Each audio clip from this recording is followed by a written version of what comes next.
let's ask this broader question rather than sort of what's next, because it could be McGregor, it could be Islam. Who the hell really knows? But I'll say this. Could be this. Chandler, bro. Could be a lot of people, if we're really honest. Could be right? Chandler. See, like, what do we feel like is the power rankings? My power rankings would be Islam next, probably McGregor second. Whether or not that's deserving, that's not the argument I'm making. I'm really making an argument about probability. I would go Islam 1, Conor 2, and then maybe Chandler 3. What would be your power rankings, Aaron Bronsteter?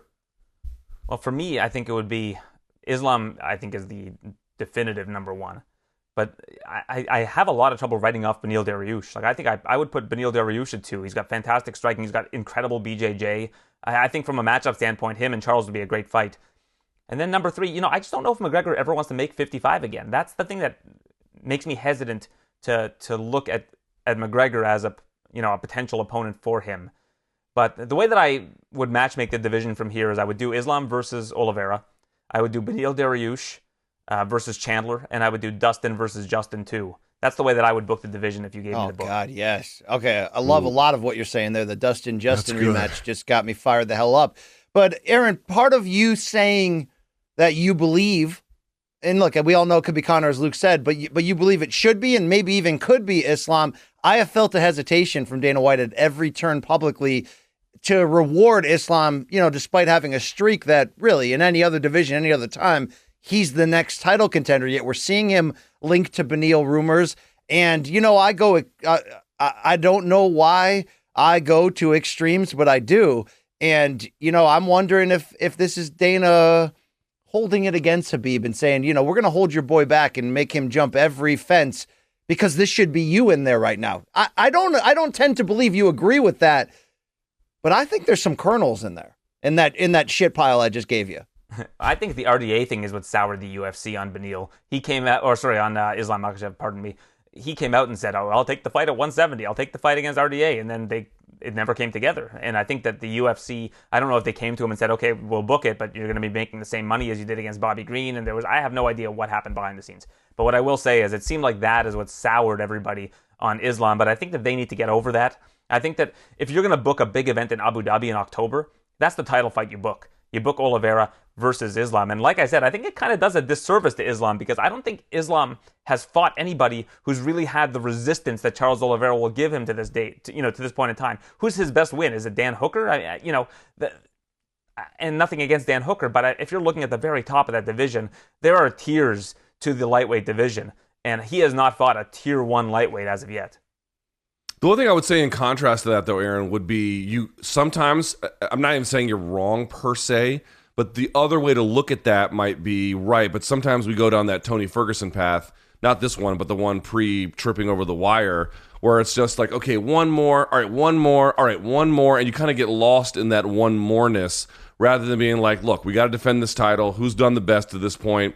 Yes. Could there be a more full-throated development process? No argument, there could, but we got to keep the chains moving. He's next in line. Let's just let it happen. I mean, Tyler Santos, granted, it's a very different division, women's flyweight, but she's ranked 5th. Now, granted, Shevchenko has blown through everybody else, but I'm just saying sometimes it is just the next man up. Islam certainly seems to have that placement. Yeah, and I agree with you. That's why I don't think they're going to make the Beneil fight. I think that they need to keep the division moving because there's nobody else. Like, there is nobody else that you could put Charles Oliveira against right now. So I think that, Charles wants to be an active champion. I think that that's a perfect main event for the October card if you're going to do something big in Abu Dhabi. I think you guys have missed how much of a company man Michael Chandler has been.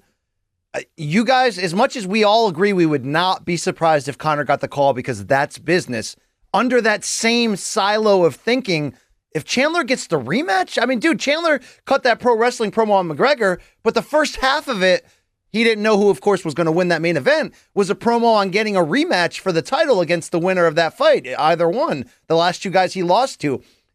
I mean, if you guys are as willing as I am to say, if that's what Dana wants, he'll make the McGregor fight. What if Dana wants Chandler? He's been everything the UFC would want out of a model employee in the time he's been here. He just blew away Tony in spectacular fashion, which was really a stay busy.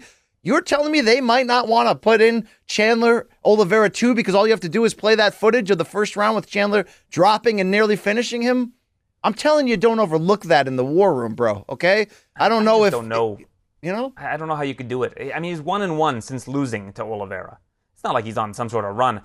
Islam's won, 9, 10 in a row? The guy's on a massive streak right now. I just think optically it wouldn't be a great move. But like you said, they don't care about optics, bro. No, they care about optics.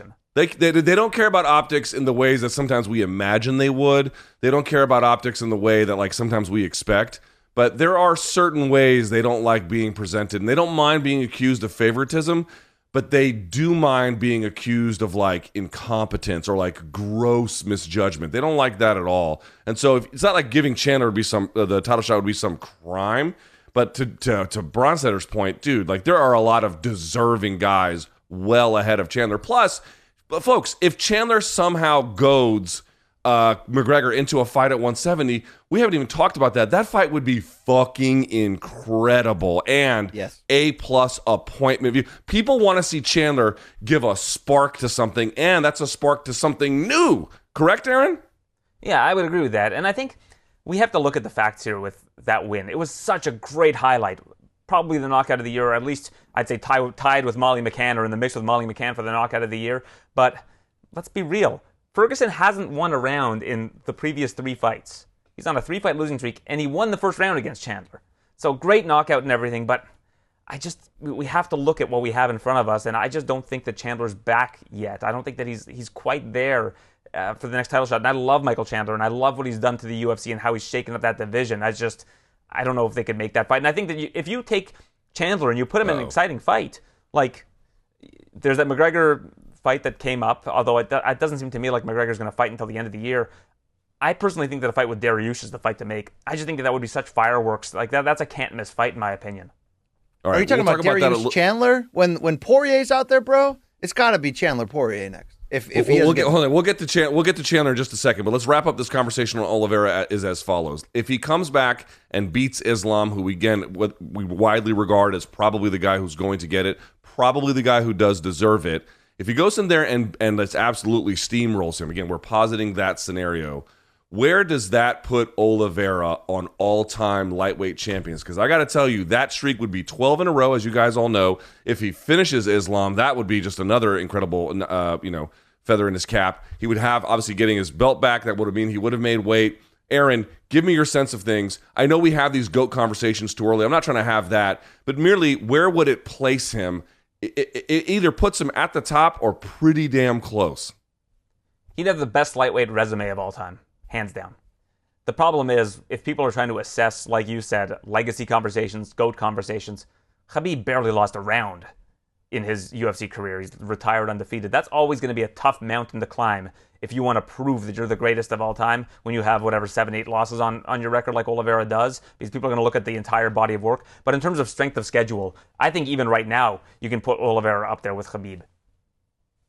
He has missed weight 5 times, though, so let's not act like that didn't happen. But to Luke's point, God, if he goes out there, forget even finishing. If he goes out there and beats a fighter this on fire and destructive as Islam with Khabib in his corner, which just adds to. I mean, dude, it's going to be hard to keep him out of any discussion. But I don't know, man. I feel like it's wide open in terms of who's next for all of these guys, and it's a great spot to be in if you're the UFC. But I really can't put any kind of confidence in any direction because I feel like there are so many options on the table.